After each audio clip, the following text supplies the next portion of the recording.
माता की, भारत माता की, भारत माता की।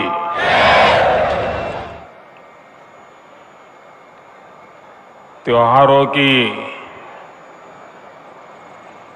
गूंज सुनाई दे रही है चारों तरफ। दिवाली दरवाजे पर दस्तक दे रही है और आज एक ऐसा अवसर है,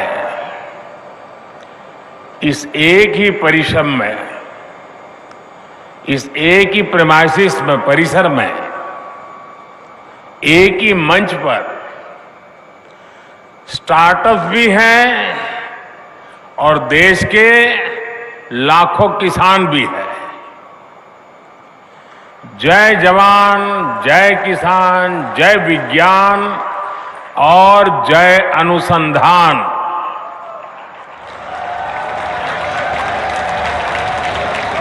एक प्रकार से ये समारोह इस मंत्र का जीवंत स्वरूप हमें नजर आ रहा है।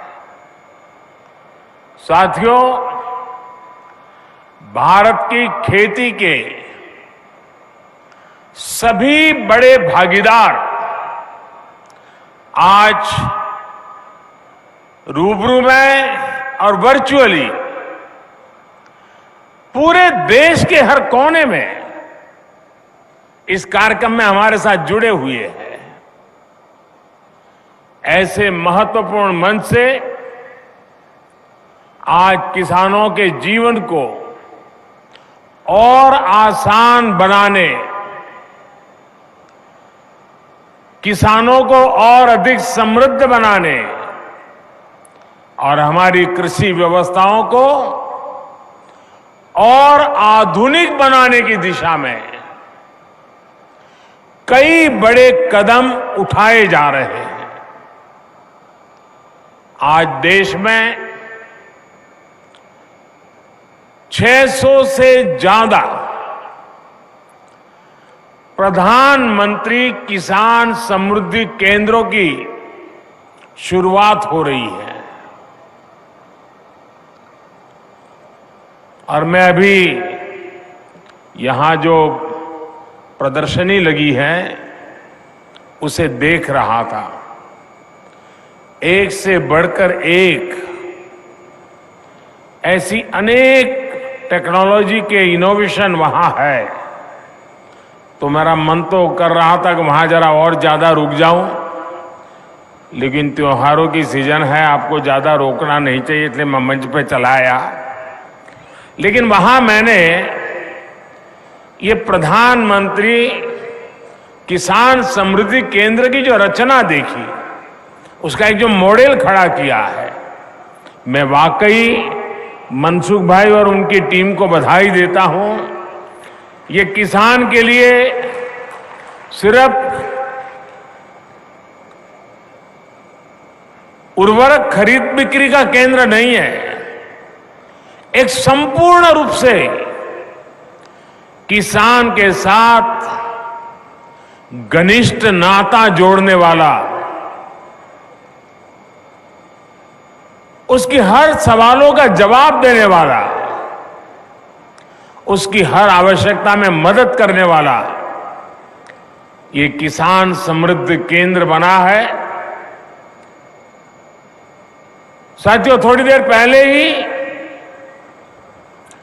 देश के करोड़ों किसानों को पीएम किसान सम्मान निधि के रूप में 16,000 करोड़ रुपए की एक और किस्त उनके खाते में जमा हो गई।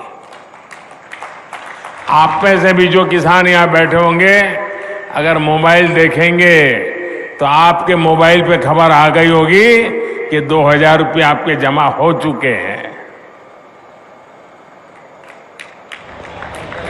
कोई बिचौलिया नहीं, कोई कटकी कंपनी नहीं, सीधा सीधा मेरे किसान के खाते में पैसा चला जाता है। मैं इस दिवाली के पहले पैसे का पहुंचना, खेती के अनेक महत्वपूर्ण कामों के समय पैसा पहुंचना मैं सभी हमारे लाभार्थी किसान परिवारों को, देश के कोने कोने में सभी किसानों को, उनके परिवारजनों को इस अवसर पर बहुत बहुत बधाई देता हूं। जो एग्रीकल्चर स्टार्टअप यहां पर उसका जो आयोजन में आया है, मैं उन सबका भी जो हिस्सा ले रहे हैं, किसानों की भलाई के लिए उन्होंने जो नए नए इनोवेशन किए हैं, उनकी मेहनत कैसे कम हो, उनके पैसों में बचत कैसे हो, उनके काम में गति कैसे बढ़े, उनकी सीमित जमीन में ज्यादा उत्पादन कैसे हो, ऐसे अनेक काम ये हमारे स्टार्टअप वाले हमारे नौजवानों ने किए हैं। मैं वो भी देख रहा था, एक से बढ़कर एक इनोवेशन नजर आ रहे हैं। मैं ऐसे सभी युवाओं को भी जो आज किसानों के साथ जुड़ रहे हैं, उनको बहुत बहुत बधाई देता हूं और उनका इसमें भागीदार होने के लिए हृदय से अभिनंदन और स्वागत करता हूं। साथियों, आज वन नेशन वन फर्टिलाइजर इसके रूप में किसानों को सस्ती और क्वालिटी खाद भारत ब्रांड के तहत उपलब्ध कराने की योजना है। ये शुरू हो गया आज। 2014 से पहले फर्टिलाइजर सेक्टर में कितने बड़े संकट थे, कैसे यूरिया की कालाबाजारी होती थी, कैसे किसानों का हक छीना जाता था और बदले में किसानों को लाठियां झेलनी पड़ती थी। ये हमारे किसान भाई बहन 2014 के पहले के वो दिन कभी नहीं भूल सकते। देश में यूरिया के बड़े बड़े कारखाने बरसों पहले ही बंद हो चुके थे, क्योंकि एक नई दुनिया खड़ी हो गई थी। इंपोर्ट करने से कई लोगों के घर भरते थे, जेब भरते थे, इसलिए यहां कारखाने बंद होने में ही उनका आनंद था। हमने यूरिया की 100% नीम कोटिंग करके उसकी कालाबाजारी रुकवाई।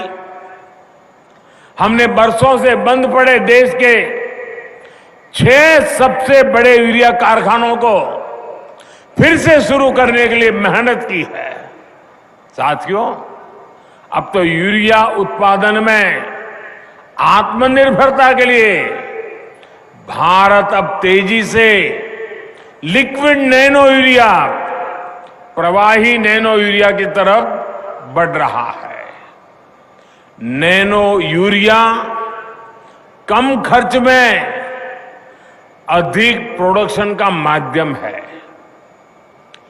एक बोरी यूरिया, आप सोचिए, एक बोरी यूरिया को जिसके लिए जरूरत लगती है, वो काम हम नैनो यूरिया की एक छोटी सी बोतल से हो जाता है। ये विज्ञान का कमाल है, टेक्नोलॉजी का कमाल है,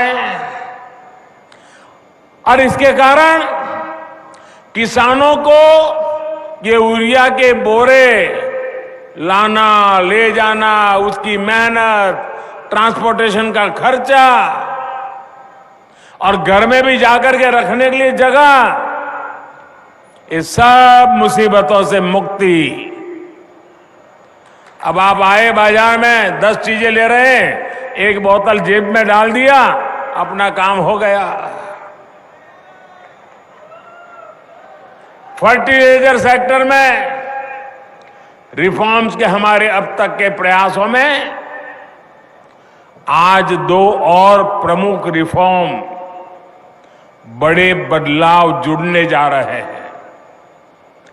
पहला बदलाव यह है कि आज से देश भर की 3.25 लाख से अधिक खाद की दुकानों को प्रधानमंत्री किसान समृद्धि केंद्रों के रूप में विकसित करने के अभियान को आरंभ किया जा रहा है। ये ऐसे केंद्र होंगे जहां सिर्फ खाद ही मिलेगी ऐसा नहीं, बल्कि बीज हो, उपकरण हो, सॉइल टेस्टिंग, मिट्टी की टेस्टिंग हो, हर प्रकार की जानकारी जो भी किसान को चाहिए वो इन केंद्रों पर एक ही जगह पर मिलेगी। हमारे किसान भाई बहनों को अब कभी यहां जाओ फिर वहां जाओ, यहां भटको वहां भटको, इस सारी झंझट से भी मेरे किसान भाइयों को मुक्ति। और एक बड़ा महत्वपूर्ण बदलाव किया है, अभी नरेंद्र सिंह जी तोमर बड़े विस्तार से उसका वर्णन कर रहे थे। वो बदलाव है खाद के ब्रांड के संबंध में, उसके नाम के संबंध में, प्रोडक्शन की समान क्वालिटी के संबंध में। अभी तक इन कंपनियों के प्रचार अभियानों के कारण और वहां जो फर्टिलाइजर बेचने वाले लोग होते हैं, जिसको ज्यादा कमीशन मिलता है तो वो ब्रांड ज्यादा बेचता है, कमीशन कम मिलता है तो ब्रांड का वो ब्रांड बेचता नहीं है। और इसके कारण किसान को जरूरत के हिसाब से जो गुणवत्ता वाला खाद मिलना चाहिए, वो इन स्पर्धा के कारण, भिन्न भिन्न नामों के कारण और वो बेचने वाले एजेंटों की मनमानी के कारण किसान परेशान रहता था और किसान भी भ्रम में फंसा रहता था। पड़ोस वाला कहता था कि मैं ये लाया, तो उसको लगता है मैं ये लाया हूं, मैंने तो गलती की, अच्छा छोड़ो इसको पड़ा रहने दो, वो मैं नया लाया लेके आता हूं। कभी कभी किसान इस भ्रम में डबल खर्चा कर देता था। डीएपी हो, एमओपी हो, एनपीके हो, ये किस कंपनी से खरीदे, यही किसान के लिए चिंता का विषय रहता था। ज्यादा मसूर खाद के फेरे में कई बार ऐसा भी ज्यादा देना पड़ता था, और मान लीजिए उसके दिमाग में एक ब्रांड भर गई है, वो नहीं मिला और दूसरा लेना पड़ा, तो वो सोचता है चलो इसमें जरा पहले 1 किलो उपयोग करता था, अब 2 किलो करूं, क्योंकि ब्रांड दूसरी आई है पता नहीं कैसे, मतलब उसका खर्चा भी ज्यादा हो जाता था। इन सारी समस्याओं को एक साथ एड्रेस किया गया है। अब 1 नेशन 1 फर्टिलाइजर से किसान को हर तरह के भ्रम से मुक्ति मिलने वाली है और बेहतर खाद भी उपलब्ध होने वाली है। देश में आप हिंदुस्तान के किसी भी कोने में जाइए, एक ही नाम, एक ही ब्रांड से और एक समान गुणवत्ता वाले यूरिया की बिक्री होगी, और ये ब्रांड है भारत।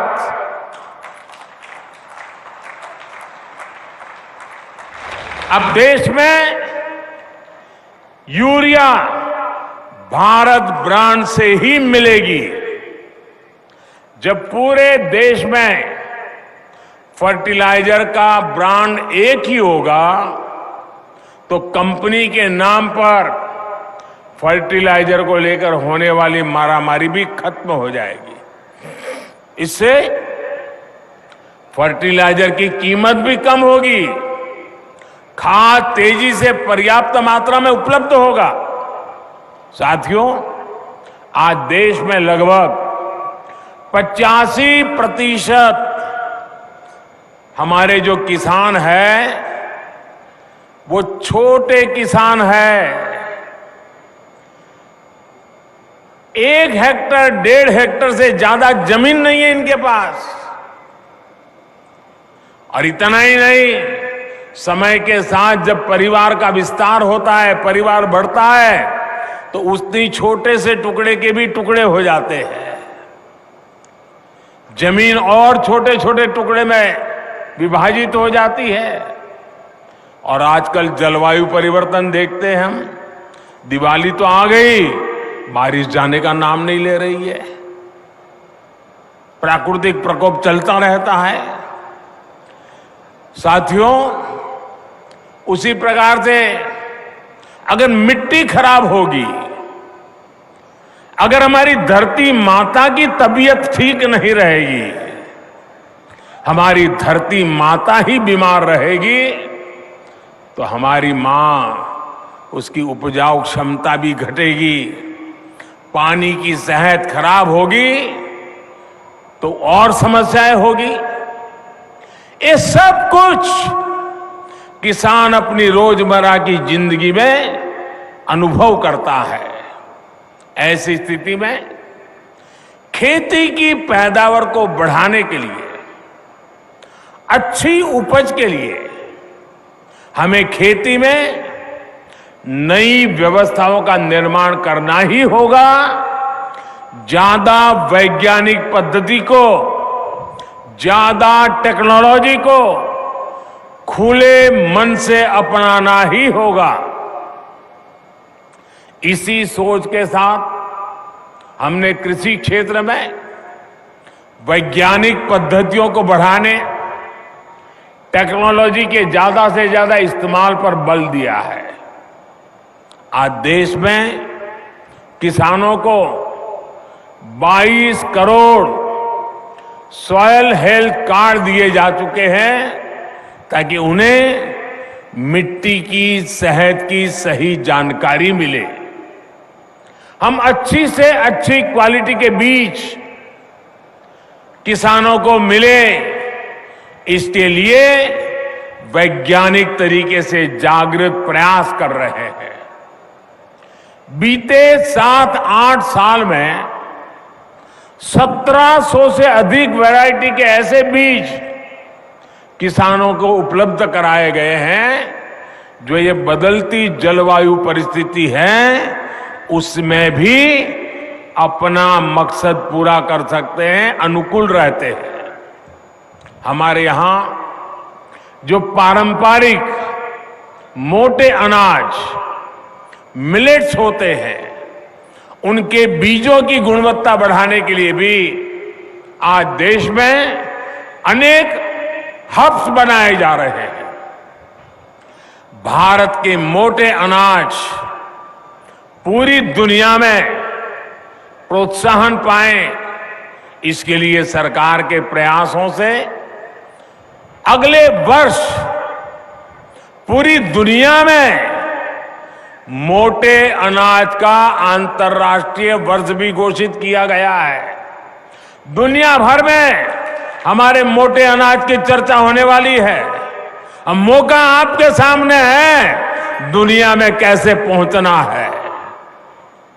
आप सभी पिछले 8 साल में सिंचाई को लेकर जो कार्य हुए हैं, उससे भी भली भांति परिचित है।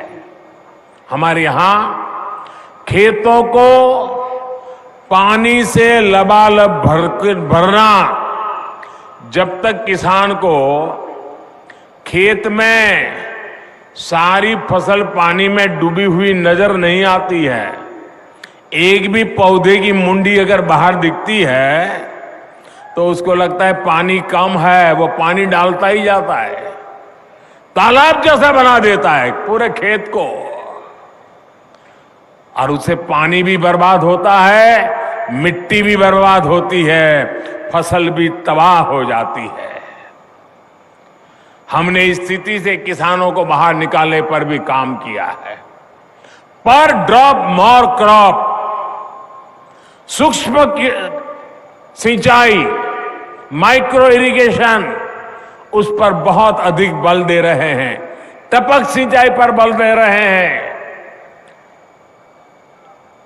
स्प्रिंकलर पर बल दे रहे हैं।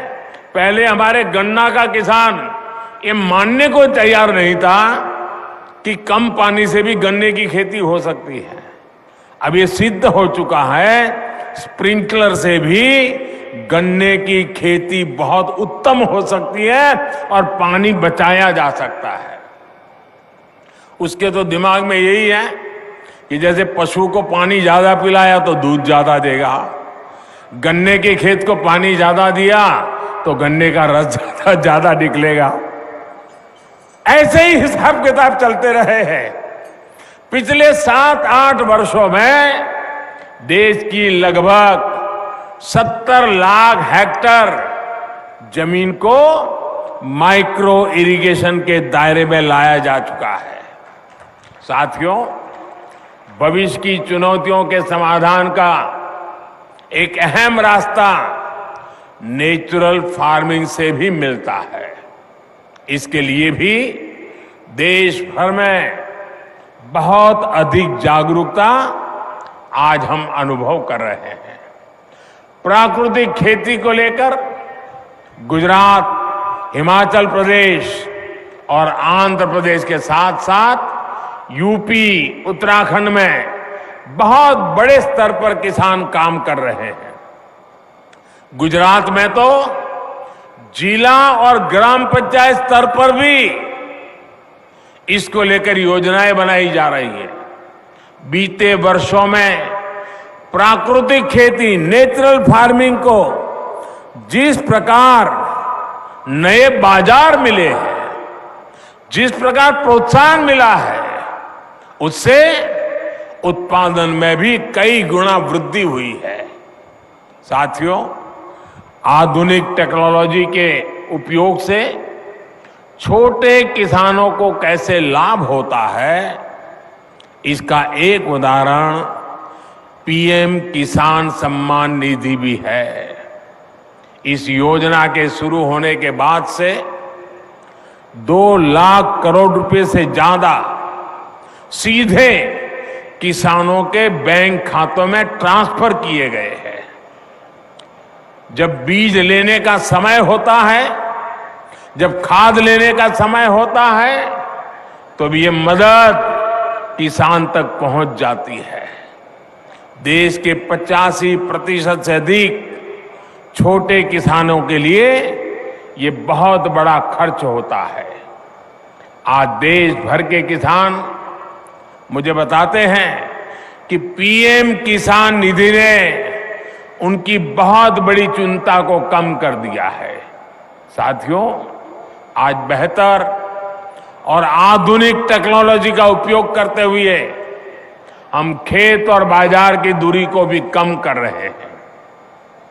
इसका भी सबसे बड़ा लाभार्थी हमारा छोटा किसान ही है, जो फल, सब्जी, दूध, मछली जैसे जल्दी खराब होने वाले उत्पादों से जुड़ा हुआ है। किसान रेल और कृषि उड़ान हवाई सेवा से इसमें छोटे किसानों को भी बहुत लाभ मिला है। ये आधुनिक सुविधाएं आज किसानों के खेतों को देश भर के बड़े शहरों से, विदेश के बाजारों से कनेक्ट कर रही है। इसका एक परिणाम ये भी हुआ है कि कृषि क्षेत्र से एक्सपोर्ट अब उन देश को भी होने लगा है, जहां पहले कोई सोच भी नहीं सकता था।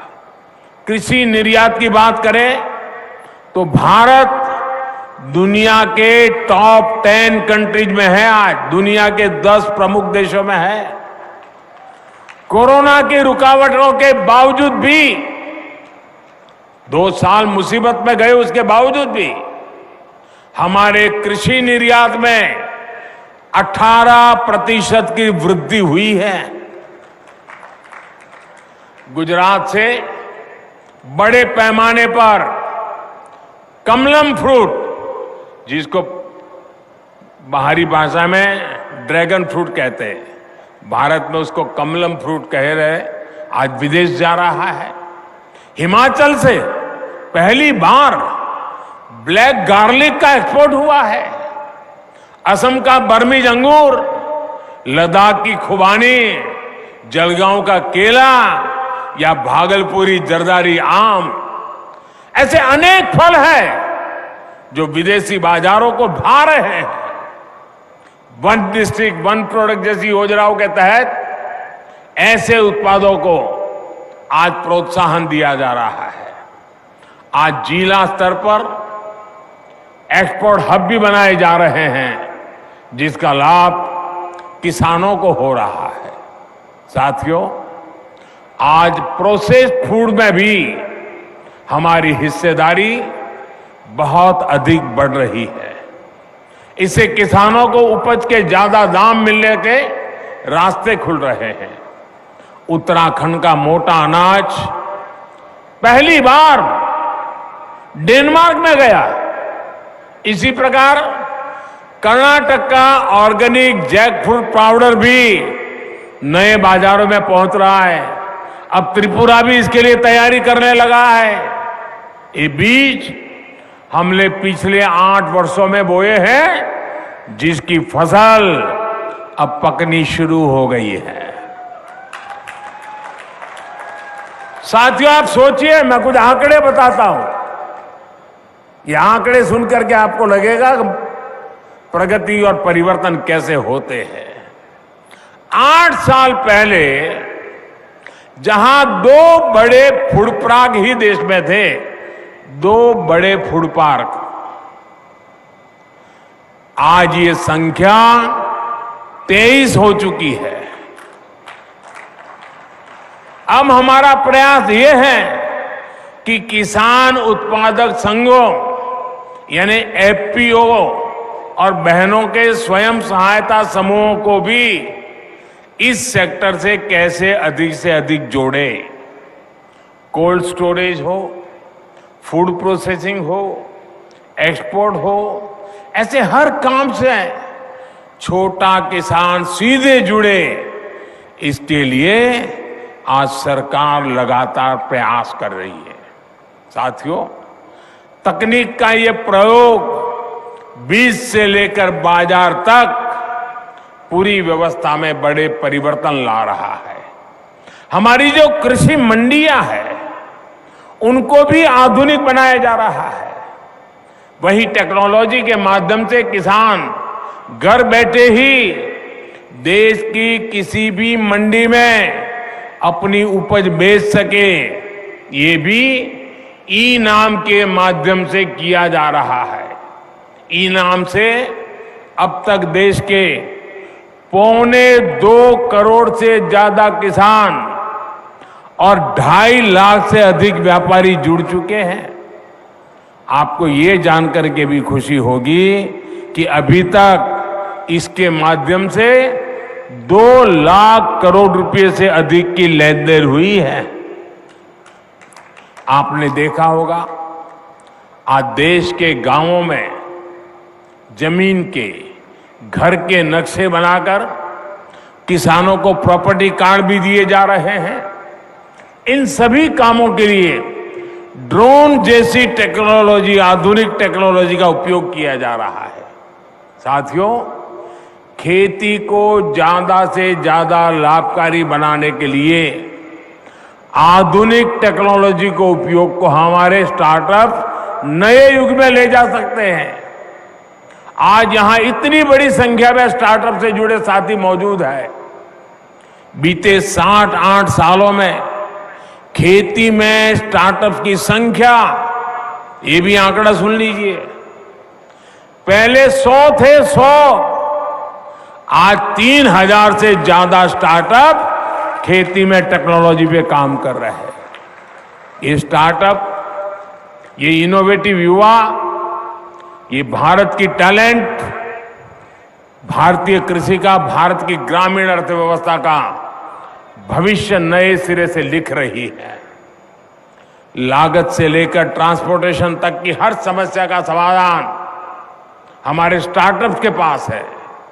अब देखिए, किसान ड्रोन से ही किसान का जीवन कितना आसान होने वाला है।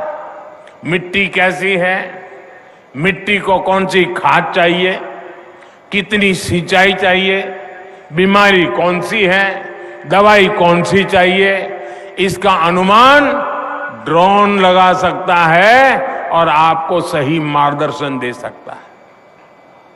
दवाई का स्प्रे करना है तो ड्रोन उसी हिस्से में स्प्रे करता है जहां जरूरत है, जितनी जरूरत है।